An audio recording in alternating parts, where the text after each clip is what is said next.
Alright, welcome back to the 11th installment of AintJadedYet. Here we are again. I'm your host, JP Geis, aka AintJadedYet myself. And just a quick reminder, still not jaded. Still not. Just in case. Some of you were wondering, like, how long does it take to get jaded? Well, I'll tell you when I find out.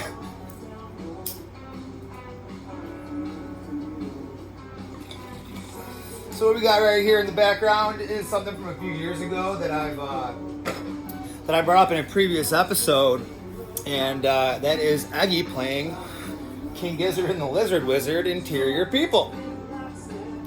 I won't go into the whole spiel, but there is a long article that I'm still yet to read all of. It's about a 48-minute read, according to Relics, on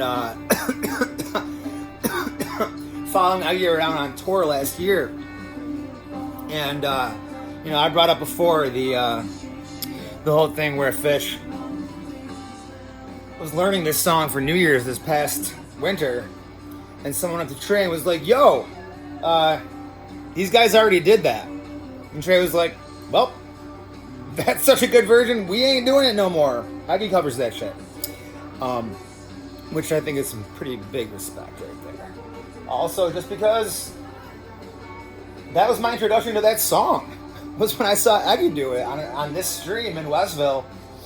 This is like, I think, on the tail end of COVID. I want to say 2021.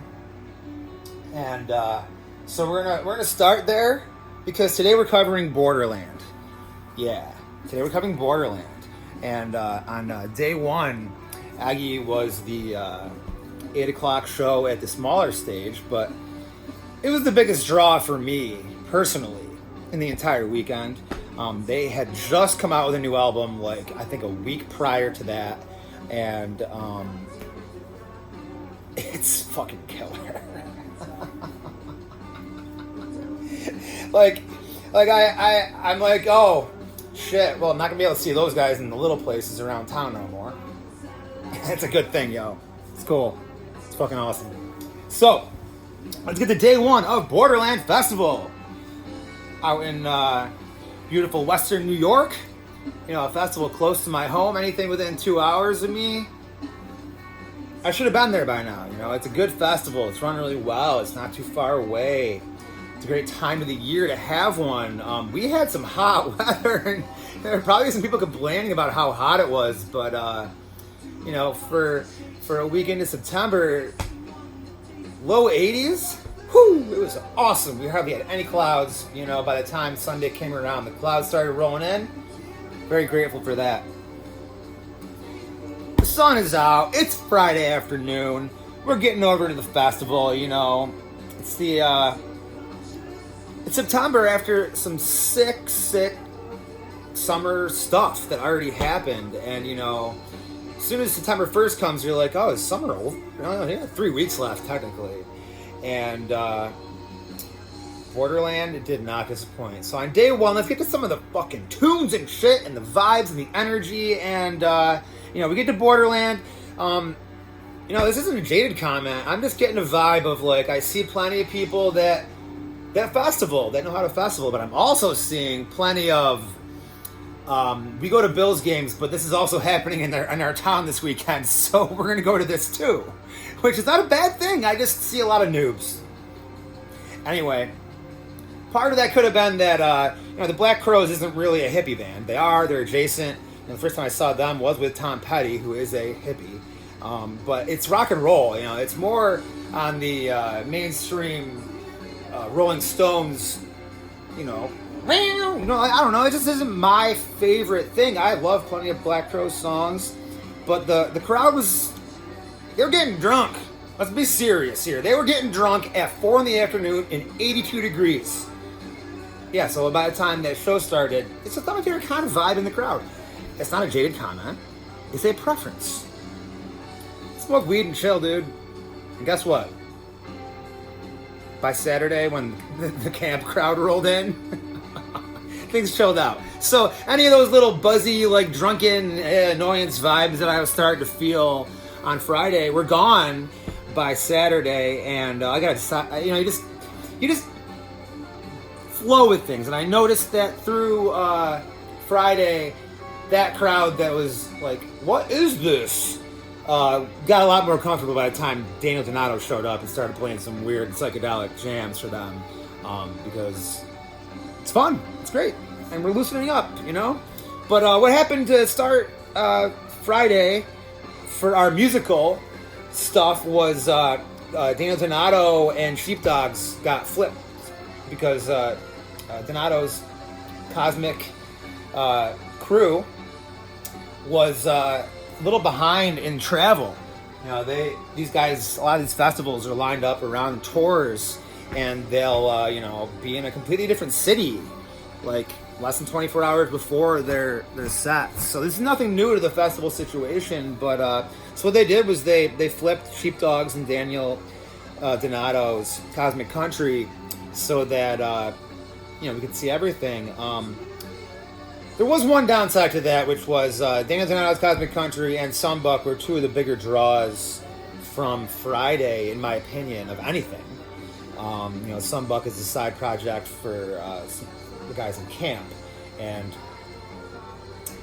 I wish I had gotten over to it just a little bit earlier, but when we got in, Sheepdogs were playing, and this is at the same time as at the small stage. There's another band called Big Martha is also playing, and we're walking in, and I'm hearing lots of like Allman Brothers riffs. And what I found out was that the Sheepdogs just like to play that way, and maybe they were teasing some Allman Brothers in their set, but it kind of confused me because the other band was Big Martha, who was doing Allman Brothers. So big Allman Brothers vibe as we go in, which is kind of funny because I just said to a friend earlier in the week, I'm like, oh, this is kind of like the new Peach, huh? And his comment back was like, yeah, but with just a little bit less of so much Allman Brothers everywhere, which is like, all right, yeah, this was a little, you can just go see whatever you want at Peach. There's plenty to do. But it was kind of funny that the first two things I did at Borderland were like very, very Allman Brothers-y. Yeah. So that is Interior People by Aggie Westfield Bowl from a few years ago. You can find that on YouTube. What I'm going to get to now is some of their newer stuff when they're playing it looks like at Vernon Barn. So we're going to play Come Up Slow, which I want to say is one of the ones they played on Friday night for us. I tried to find a set list because I do want to go into depth on what Aggie did here in a bit. But anyway, it's background stuff anyway. So Sheepdogs killed it. A lot of fun. Did not know who they were, but as we left camp, saw someone with a Sheepdog shirt on. And anytime you see people wearing a shirt, you're like, all right, they're good. And sure enough, it didn't surprise me so much as it was excellent to see them crush. So Sheepdogs took things off for us. We start wandering. I've got a couple of friends at the festival vending, which was very fun. Friends of mine, Darian. That's by Darian right here on this sticker. And then also friends of mine, Val over at Orion Jewelry Design. And Val at Orion has a specific Aggie collection. So, her getting into this festival, I think kind of last minute, was very exciting. And it also meant that a couple more of my friends would be around to hang out with all weekend. So, the vibes are fantastic at this festival. It's great because it's not too huge of a space. There's never too long of a distance to walk to get to where you were or where you want to be next. You can set up shop over at the main stage with like your chairs and things and leave it there very comfortably. I'd say I never felt like anyone anywhere was going to take any of our possessions at any point in the weekend, which is something that you don't go into a new festival that you haven't been to yet knowing until you know that. And so the vibe and everything is fantastic. So Sheepdogs were great. Catch the end of Big Martha, some Wander action, and Daniel Donato's Cosmic Country are setting up, and I believe the slot they were supposed to start at was like about 5:45, and they started a little bit late. So, and then the overlap there was with Sunbuck, who I think started at like 6:15 and went to 7:15. So caught, the first 45 minutes or so of Daniel Donato. I've seen him earlier this year, and he's gonna be back here in Syracuse at the Westcott Theater coming up. Going to see just Daniel Donato it's a fantastic 2-set, longer. Is it 2 sets? Maybe just plays one long set experience, because they get to really, really jam some things out. I noticed in the festival setting, big energy. They did do a nice long, dancing in the desert. So I'm not complaining, but it just didn't hit me the same way as it did earlier this year, because it was so kind of new to me. It's very adjacent to Billy Strings and his jam scene take on some country and bluegrass type vibes. But these guys, it's real country, where Billy's bluegrass, and awesome. So but I do wander over to the other stage for tail end of Sunbuck. And I get there at the times at festivals, you get to something at it's like you're in a fairy tale or a movie. It's too perfect. You're walking through the doors of a barn, and they're playing this song that a couple of friends of mine have been playing for me all year acoustically and on guitar and mandolin. And how she takes me dancing, ooh la la. Anyway, I get up to the front, and these guys are magic. I'm learning what the big draw for camp is right here in this moment for just the tail end of one song, and I stay at Sunbuck for just a little longer, and all I really realize is that I had just seen Daniel earlier this year, and I'm going to see him again soon, but who knows when I'll see Sunbuck. So I kind of wish I had gone to more of it, and it was awesome. Like I said, tail end of Sunbuck, that's around 6:15, 6:30. Next up at the main stage is Corey motherfucking Wong and the Wong Notes. I want to see some fucking funky guitar, horns, and sax, and just fucking kill, dude. If you haven't seen Corey Wong live, it's just like, I don't know, from Wolfpack. Wolfpack doesn't really tour, but Corey Wong never really stopped, and he's a really humble guy. He can fucking play, man. And awesome timing.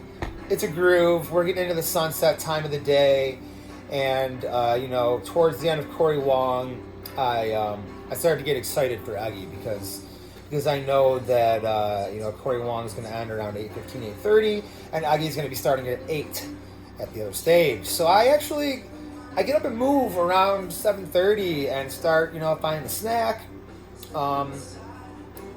and some chill time, some rest, because I have a feeling that Aggie show is just going to rip. I saw him back in Buffalo at the start of the summer, back in June, at the Ironworks, and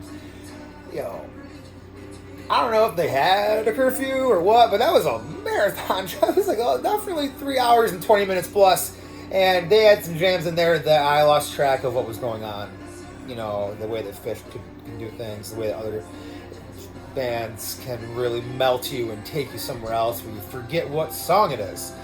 And that's Eggy right now, man. You want some creative, original, improvised, on the spot, what the fuck jam is this type jams? Eggy's your guys right now, I'll be honest, for consistency in that department, which is one of my favorite categories to go experience. I want to not know what I'm gonna get. When you go see Aggie, it's a freaking different dozen eggs every freaking time they hatch in different colors, shapes, and sizes. Whew! So let me try to remember as much as I can from the Aggie experience from front to back. I do remember that they opened up with Smile. It's very ambient, cool opening situation, very organic flow to the beginning. So they opened up with Smile.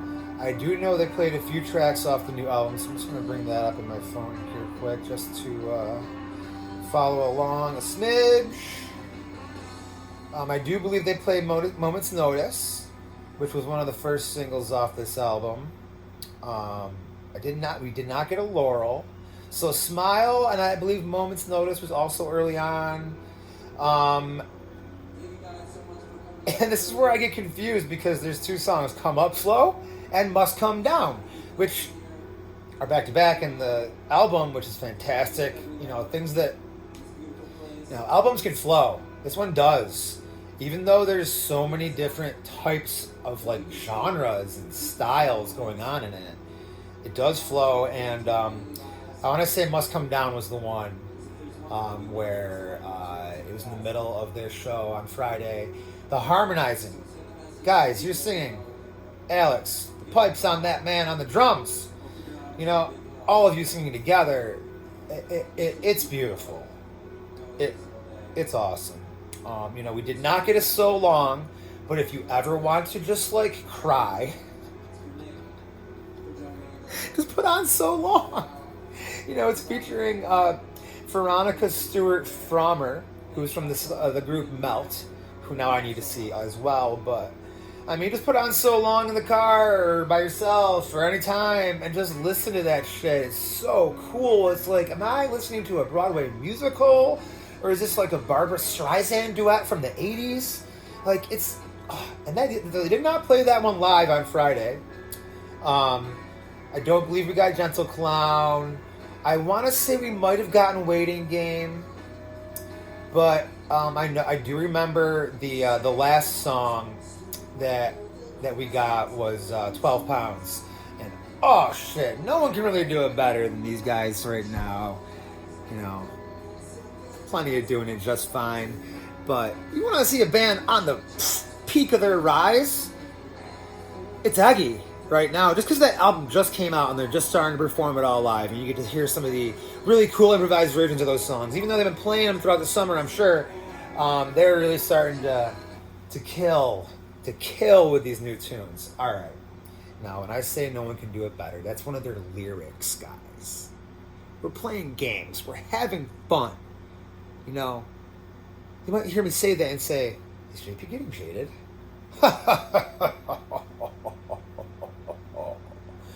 Not so much. All right. Now, what I do want is to put on something else here, which is a longer show, so I don't have to keep switching around. Did actually watch this recently. This is from the end of August, in Asheville. We're going to go right to the middle of this. We're at the 17-minute mark. We're going to try to keep this three-part Borderland series to about 20 minutes each. Things get out of hand when I see, like, other bands, and there's so much going on, and I can ramble on, sing that song, around the world, on my way. I've been this way 10 years to the day, gonna ramble on. Yeah, we are. All right, so we got the background Aggie going again. Let's get back to Borderland experience, right? So Aggie was the last thing, and you know, it was a hot day. We traveled. We left early-ish. You know, from my apartment to get there, 2.5 hour drive, 2:40. We get set up with our camp in the hot sun. So by the time Aggie was done, my friends and I, you know, we really left most of our energy out on the table at that point. So by the time I walked over to, you know, get a sweatshirt on after Aggie at the Black Crow show, I knew I just didn't have it in the tank. They're playing well. They're really getting into it, and I can tell the fans. It's been a while, probably since they had seen the Black Crows. It's pretty rare to see them. It's pretty exciting for them.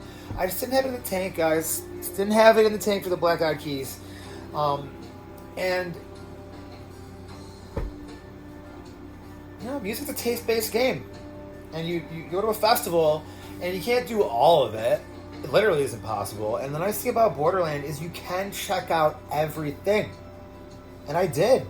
First day, saw a little bit of everything, and I soaked in, you know, all of everything that I wanted to musically, and I'm getting a feel for the festival. You know, the sun goes down, the temperature chills out, and we went back to, we camped at the Kissing Bridge, which is about 20 minutes away, not too bad. The shuttle needs to pick up their game, okay? Here's the only advice I'd say to the Kissing Bridge folks, and I'm not going to even complain to them, but if you have a shuttle, and you pay $60 for that for the weekend, and it doesn't get you to the festival in time for the music, then you're not running your shuttle correctly. And It's not a jaded comment, that's just facts. So we ended up driving, and it wasn't that far, and it wasn't too bad to do that. So I just know in the future that I'd camp there, but I just wouldn't pay for the shuttle, because we can just drive 20 minutes and not miss things. You know, I know some friends that were camping there that missed some shows because of that. So if you start running it after the festival starts, just math, you know? Anyway. Let's pick the vibes back up to a different direction. Let's show you some stickers from the weekend. Found this one on the ground. Looks like, you know, I wasn't in the media, but I am creating content. So I think it was kind of serendipitousness that I found this one. So thanks, whoever dropped that. Pretty cool little sticker to find. And I got some official Borderland stickers here. You know, some cool art. Love it. Love it. Love the turtle right there. And this bird is honking, yo. This bird is honking. You know? I like the color scheme on the bracelets this year, boys and girls. We got pink and purple. A lot of fun. A lot of fun. You know? So, we're about 20 minutes here. These guys are playing, I think it's moment's notice, so you know, when the moment ends, the moment dance. And then in a moment's notice, the episode's over of Taint Jaded Yet. Just like that. Day 1 of Borderland, folks. In the books. In the YouTube channel. And I love you all very much. And I'll be back tomorrow for another installment. And I'm going to hit up day 2. Lots of excitement. Day 2 starts off with Annie in the motherfucking water. Hell yeah. And it ends with camp. Oh. Okay, real quick sneak preview for camp. I don't know, man. A lot of bands can play my heartstrings. But these guys, it was like a harp. You know? Just, whew, it left me feeling a lot of love. And on that note, we'll see you tomorrow, folks. Peace.